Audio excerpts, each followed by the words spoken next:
خطر ہو کہ لحد میں اتر جاؤں گا،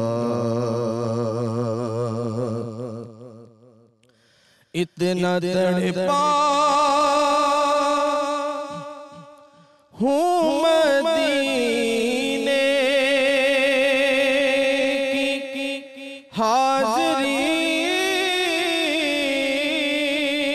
کے لیے، اتنا تڑپا ہوں مدینے کی حاضری کے لیے،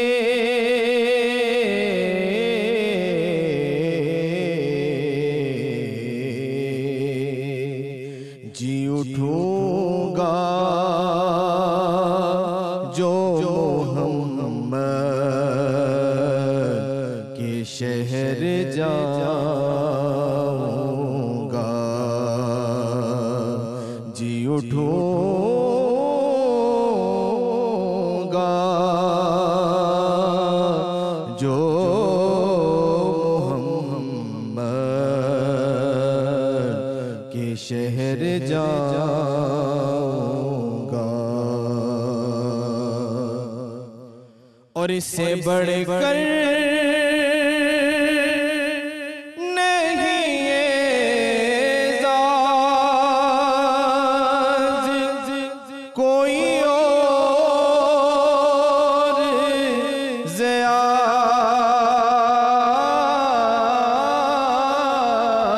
اس سے بڑھ کر نہیں اعزاز کوئی اور ضیاء،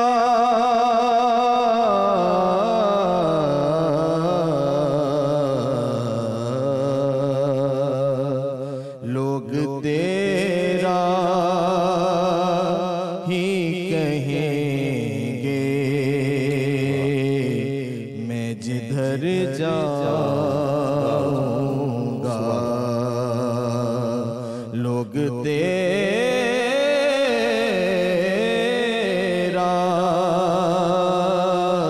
ہی کہیں گے،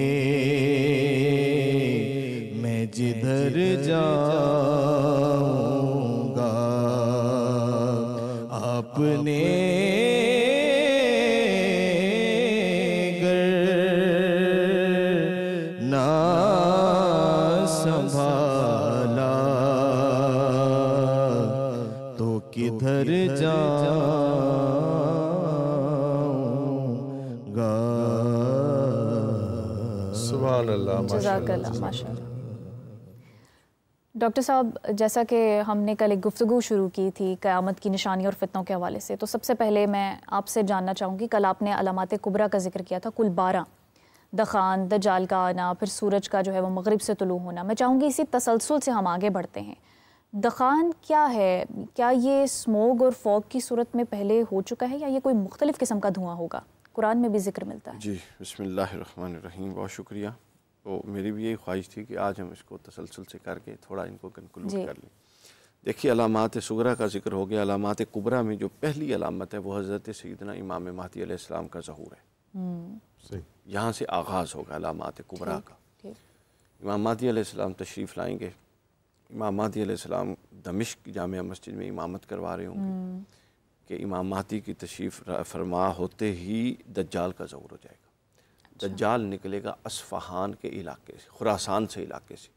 اس کے بعد دجال کے جو اولین دستہ ہوگا وہ خراسان سے 70,000 یہودی، جن کی حدیث میں لفظ ہے موٹی چادریں انہوں نے یوں اوڑھی ہوں گی، جس طرح ہم اوپر سردیوں میں یوں نہیں کر لیتے، اوڑھی ہوں گی، اور وہ دجال کے ساتھ چلیں گے۔ اور امام مہدی علیہ السلام جامع مسجد دمشق میں فجر کی نماز کے لیے امامت کے لیے اقامت ہو چکی ہوگی، کھڑے ہوں گے، تو اس کے وسطی مشرقی مینار کی طرف 2 فرشتوں پر پروں پر ہاتھ رکھ کے حضرت عیسیٰ علیہ السلام کا نزول ہوگا جامع مسجد دمشق کے اندر۔ اچھا، اسی میں امام مہدی کھڑے ہوں گے۔ امام مہدی حضرت عیسیٰ سے فرمائیں گے کہ آپ جماعت کروائیں، تو حضرت عیسیٰ فرمائیں گے نہیں، آپ اس امت کے امام ہیں، آپ جماعت کریں۔ امام مہدی امامت کروائیں گے، حضرت عیسیٰ علیہ السلام ابتدا میں نماز پڑھیں گے، اور اتنے دیر میں دجال اپنے اس 70,000 لشکر کے ساتھ اس کی طرف پورا پیش قدمی کر چکا ہوگا۔ وہ یمن سے گزرے گا، بہت سارے علاقوں کو تاراج کرتا ہوا اور تباہ و برباد کرتا ہوا۔ آگے بڑھنے سے پہلے میں یہ جاننا چاہوں گی کہ امام مہدی علیہ السلام کی کیا پہچان ہوگی، کیا ان کے ظاہری ایسے اوصاف ہوں گے جنہیں دیکھ کر امام مہدی پہچان علیہ لیا السلام جائے؟ کی بہت ساری پہچانیں حضور علیہ السلام نے خود بتائی۔ امام مہدی حضور نے فرمایا ان کا نام میرے نام پر ہوگا، وہ سادات میں سے ہوں گے۔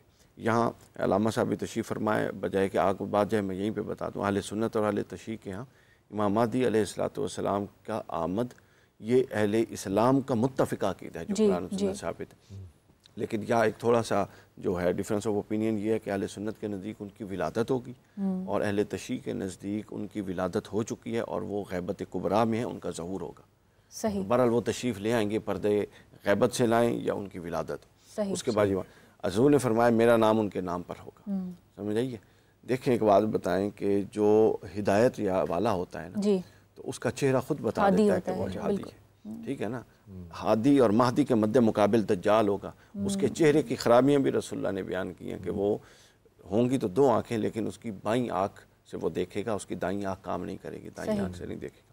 خیر وہ جب حضرت امام مہدی علیہ السلام جماعت کروائیں گے اور حضرت عیسیٰ اقتدا کریں گے، اور وہ لوگ پلٹ کے نماز کے بعد جب پیچھے سے مسجد کا دروازہ کھولیں گے تو دجال اپنے پورے لشکر کے ساتھ وہاں موجود ہوگا۔ اچھا، وہاں سے پھر ان کے ساتھ جنگ شروع ہوگی، حتیٰ کہ دجال کو قتل کر دیا جائے گا۔ دجال قتل کر دیا جائے گا، اور اس کے بعد جب دجال کو قتل کرنے کے بعد امام مہدی علیہ السلام حضرت عیسیٰ علیہ السلام اور امام مہدی دونوں مل کر یہ جنگ کریں گے؟ جنگ کریں گے۔ صحیح، اس کے بعد حضرت امام مہدی علیہ السلام زمین پر اور حضرت عیسیٰ مل کر زمین پر عدل قائم کر دیں گے۔ حدیث میں ہے کہ زمین کا ہر وہ دانہ جو کسی کے گناہ، کسی کی بدکاری، کسی کے ظلم کی وجہ سے اللہ نے روک رکھا ہے، وہ اللہ حکم دے گا کہ اے زمین قیامت تک کے لیے تو نے جو اگلنا ہے وہ اپنا رزق اگل دے گی۔ اتنی فراوانی ہو جائے گی۔ امام مہدی علیہ السلام کا وصال ہو جائے گا۔ امام مہدی علیہ السلام 7 سال بعد، امام مہدی 7 سال حکومت فرمائیں گے۔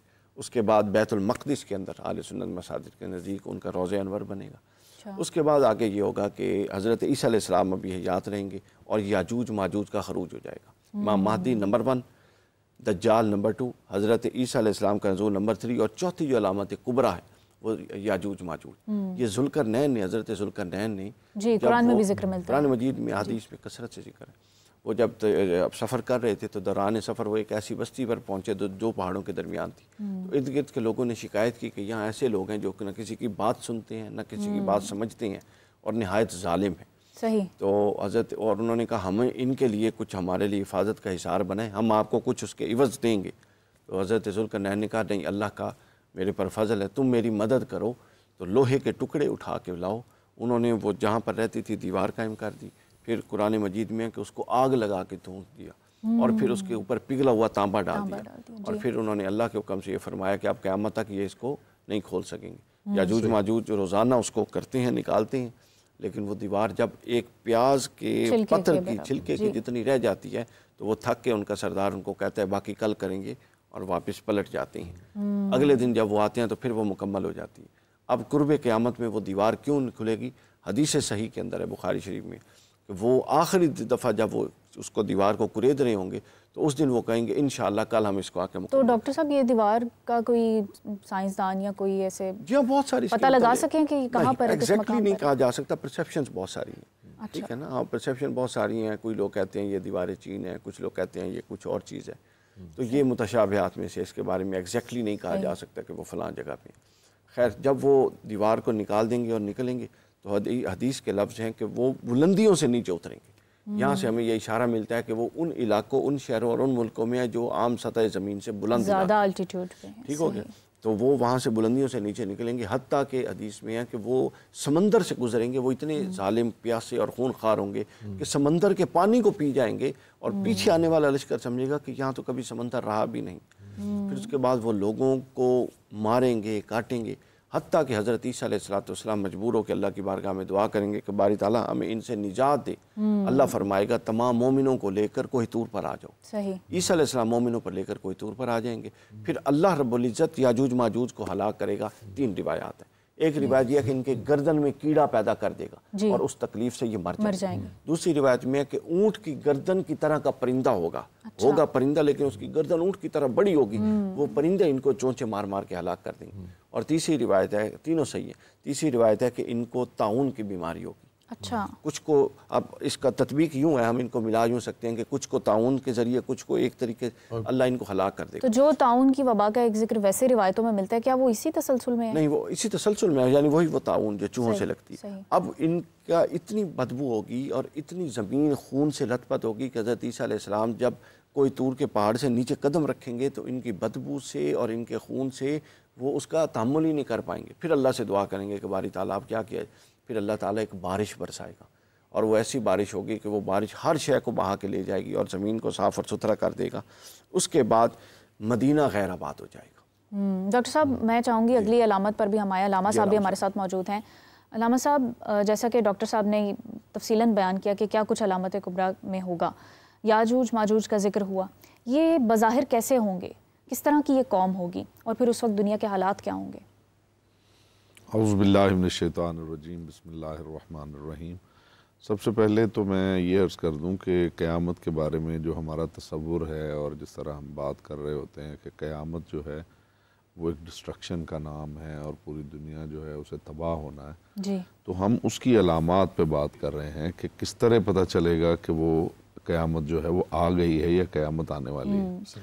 تو اگر آپ اس کے لفظ پہ غور کریں, قیامت کا جو لفظ ہے اس پہ اگر آپ غور کریں تو یہ آپ کی اٹینشن ڈائیورٹ کرتا ہے کسی اور فلسفی کی طرف. ایک چیز کا قائم شدہ چیز کا گر جانا اور چیز ہے اور ایک چیز کا قائم ہو جانا وہ اور چیز ہے. قیامت جو ہے اس کا تعلق قیام سے ہے. تو اگر آپ قرآن مجید کا مطالعہ کریں تو جسے ہم قیامت کہتے ہیں اس کے بہت سارے نام قرآن نے لیے ہیں. مثلا قرآن نے اسے ساعت بھی کہا ہے, قرآن نے اسے جو ہے یوم الفصل بھی کہا ہے, قرآن نے اسے یوم الدین بھی کہا ہے, روز جزا بھی کہا ہے, قیامت بھی کہا ہے. اس کے علاوہ محشر ہے, محضر ہے, بہت سارے نام ہیں جو اس کے لیے استعمال ہوئے. لیکن بالخصوص جب ہم قیامت کی بات کرتے ہیں تو اس کا تعلق بہرحال کسی کے قیام سے ہے. جی. یہ ایک بڑی واضح سی بات ہے. جبکہ قیامت کے بارے میں جو ہمارے ذہنوں میں ہے وہ یہ ہے کہ ظاہر ہے کہ پوری دنیا جو ہے اسے تباہ ہونا ہے اور پھر ہمیں خدا کے حضور پیش ہونا ہے. تو جو قیام ہے, اگر آپ کتب کا مطالعہ کریں, جو اسلامک مین سٹریم بکس ہیں ان کا مطالعہ کریں, تو خود قیامت جو ہے وہ نشانی ہے اس بات کی جسے ہم یوم جزا کہتے ہیں, جسے ہم ساعت کہتے ہیں, یعنی وہ دن کہ جب محشر برپا ہوگا اور جو ہے مخلوقات اکٹھی ہوں گی اور ان کا حساب لیا جائے گا. تو اس کی طرف جو پہلا قدم ہے اس کا نام قیامت ہے. صحیح. اور قیامت کا تعلق قیام سرکار امام مہدی علیہ السلام سے ہے. جس طرح ڈاکٹر صاحب بیان کر رہے تھے کہ امام مہدی علیہ السلام کا جو کانسیپٹ ہے, جو عقیدہ ہے, اس میں اہل تسنن اور اہل تشیع کے درمیان ایک وہ ڈفرنس ہے. وہ یہ ہے کہ اہل تسنن کے ہاں وہ پیدا ہوں گے, اہل تشیع کے ہاں یہ ہے کہ وہ پیدا ہو چکے ہیں اور باذن پروردگار وہ مخفی ہیں اور وہ ظاہر ہوں گے جب خدا چاہے گا. بالکل اسی طرح جیسے جناب عیسیٰ علیہ السلام جو ہیں وہ پیدا ہو چکے ہیں لیکن کسی کے سامنے نہیں ہیں. تو وہ کہاں ہیں وہ پروردگار جانتا ہے. احادیث میں روایات میں ہے کہ وہ چوتھے آسمان پہ ہیں. بہرحال وہ جہاں پہ بھی ہیں, حضرت ادریس, حضرت خضر کے متعلق وہ بھی موجود ہیں. تو یہ جناب عیسیٰ علیہ السلام جو ہیں ان کا زندہ رکھا جانا یہ آپ کو متوجہ کرتا ہے خاص امر کی طرف کہ کیا ضرورت ہے اس بات کی کہ ایک شخصیت کو پیدا کیا جائے, پھر اسے زندہ رکھا جائے, پھر اسے لوگوں کی نگاہوں سے اوجھل رکھا جائے اور پھر اسے ظاہر کیا جائے. پھر جناب عیسیٰ علیہ السلام کا جو آنا ہے وہ گواہی ہے سرکار امام مہدی علیہ السلام کی. صحیح. اچھا, جیسے میری بہن پوچھ رہی تھی تو یاجوج ماجوج کا معاملہ اتنا اہم نہیں ہے. ہم زیادہ کھو گئے ہیں. آپ کو پتہ ہے میں پچھلے پروگرام میں بھی میں نے عرض کیا تھا کہ میں ان چیزوں کو پلگ کرتا ہوں جو امپورٹنٹ ہیں. یہ بہت ساری روایات ایسی ہیں کہ ہم بچوں کی طرح نا جیسے الجھ گئے ہیں, جیسے ایک سٹوری سن رہے ہیں اور بڑا لطف آ رہا ہے, جیسے ایک مووی دیکھ رہے ہیں کہ یاجوج ماجوج چھوٹے چھوٹے وہ کیا ہیں, کس طرح وہ دیوار کو کھاتے ہیں اور کیسے وہ ساری چیزیں. میں سمجھتا ہوں کہ اس سے تھوڑا باہر نکلنے کی ضرورت ہے اور اس امر کی طرف متوجہ ہونے کی ضرورت ہے کہ ہونے کیا جا رہا ہے. اگر ہم اس کے لیے تیار ہیں اور ہم اسے سمجھتے ہیں تو پھر ہو سکتا ہے کہ ہمارے ان کے بارے میں جانیں گے, ان کے بارے میں سمجھیں گے تو ہم اس اسٹیپ پر بھی آ سکیں گے. Obviously. اور اگر آپ کہانیوں کی طرف موو کر جائیں گے جو کہ بہت ساری ہیں, سرکار امام مہدی علیہ السلام کا آنا یا قیامت کا آنا, ان سے پہلے بہت ساری علامات ہیں. جیسے ڈاکٹر صاحب نے ذکر کیا کہ کچھ علامات کبریٰ ہیں اور کچھ علامات صغریٰ ہیں. ہمارے ہاں ان علامات کو 2 کیٹیگریز میں ڈیوائیڈ کیا گیا ہے. ایک علامات عامہ ہیں, ایک علامات خاصہ ہیں. اچھا, علامات عامہ کون سی ہیں؟ وہ علامات ہیں کہ جو آج بھی آپ کو دیکھنے کو مل سکتی ہیں. وہ آج سے 500 سال پہلے بھی ایسے ہی تھیں, موجود تھیں. وہ آج سے 800 سال پہلے بھی ایسے ہی موجود تھیں. اچھا, علامات خاصہ وہ ہیں کہ جیسے ہی وہ ظاہر ہوں گی تو اس کے بعد حتمی ہو جائے گا سرکار امام مہدی علیہ السلام کا ظہور. تو درمیان میں جو سمجھ لیں کہ ایک برزخ کی حیثیت ہے, وہ سرکار امام مہدی علیہ السلام کی ہے. تو ہمیں یہ دیکھنا ہے کہ اس کے لیے ہم کیا کر رہے ہیں. اچھا, میں اسے جو ہے وہ ختم کروں بات کو. جو علامات عامہ ہیں, مثلا رسول اکرم صلی اللہ علیہ وآلہ وسلم نے فرمایا کہ جب قرب قیامت ہوگا تو مرد عورتوں والے لباس پہننے لگیں گے, عورتیں مردوں والے لباس پہننے لگیں گی, عورتیں اپنے بال ایسے بنا لیں گی جیسے اونٹ کی کوہان ہوتی ہے. ٹھیک ہے, بچوں میں بڑوں کا ادب نہیں رہے گا, بیوی شوہر کی تابعدار نہیں رہے گی, شوہر بیوی کے ساتھ جو ہے وہ اس کے جو بزنس ہے اس کے اندر پارٹنر بن جائے گا. اور ان علامت میں ڈاکٹر صاحب ایک علامت میں نے بڑی عجیب پڑھی کہ چھوٹے قدوں والے اور چپٹی ناکوں والے تم سے بہت آگے نکل جائیں گے. یہ بڑی تو علامہ صاحب یہ جو یاجوج ماجوج کا ذکر ہو رہا ہے, کیا کچھ عالمی طاقتوں سے بھی ملتے جلتے مزاج نہیں ہیں؟ نہیں, میں عرض کرتا ہوں, دیکھیں یہ جو بات ہے نا, دوبارہ آپ نے یاجوج ماجوج کی بات کی. یاجوج ماجوج, آپ نے چپٹی ناک اور چھوٹے قد کا ذکر کیا نا. جی, وہ یاجوج ماجوج ہو یا یہ جس کا میں ذکر کر رہا ہوں علامات میں, تو یا دجال کی بات ہو, اس میں 2 طرح کے اسکول آف تھاٹس ہیں. جی, ایک یہ ہے کہ جیسے بیان کیا گیا ہے ایسے ہی دجال ایک شخص ہے اور اس کی یوں ایک آنکھ ہے یا وہ ایک آنکھ سے اندھا ہے اور یوں وہ چلتا ہے اور اس کے ساتھ لوگ ہیں, یہ ایک بالکل ایسے ہی ایک بندہ ہے. یاجوج ماجوج بھی ایک مخلوق ہے اور وہ جیسے سمجھ لیں کہ بہت سارے ہزاروں لاکھوں بندر جو ہیں وہ دوڑ رہے ہوں, تو اس طرح کی وہ مخلوق ہے جو دوڑتی چلی جا رہی اور جو راستے میں آ رہا ہے اسے تباہ کرتی چلی جا رہی. تو اس کی جو انٹرپریٹیشن ہے اس میں کچھ لوگ جو ہیں اس کے ظاہر کے قائل ہیں اور کچھ لوگ اس کے باطن کے قائل ہیں. اور جب وہ باطن کی طرف موو کرتے ہیں تو پھر وہ کہتے ہیں جی دجال جو ضروری نہیں ہے کہ ایک بندہ ہو. یہ وہ باتیں ہیں جو بڑی اہم ہیں. میں سمجھتا ہوں کہ ان کی طرف متوجہ ہونا ضروری ہے. کہ کچھ لوگوں کا خیال ہے کہ وہ جو دجال ہے وہ ایک بندہ ہے, اور کچھ لوگوں کا خیال یہ ہے ہمارے اسکالرز کا کہ وہ دجال جو ہے وہ بندہ نہیں ہے. ہو سکتا ہے کوئی ملک ہو سکتا ہے کوئی گروپ ہو جس نے اس وقت پوری دنیا کے اندر جو ہے وہ اپنے پنجے گاڑ لیے ہوئے ہیں, اور تب وہ لڑے گا اور وہ سامنے آئے گا تو اس کا مطلب یہ ہوگا کہ ان کا قبضہ ہو جائے گا اور کوئی ان کے سامنے بول نہیں پائے گا, کوئی ان سے لڑ نہیں پائے گا. اسی طرح یاجوج ماجوج ہے. کوئی اس کو انٹرپریٹ کرتے ہیں کہ جی یہ چائنا کے لوگ ہیں کیونکہ وہ چھوٹے قدوں کے اور اس طرح ہیں تو وہ لوگ ہیں.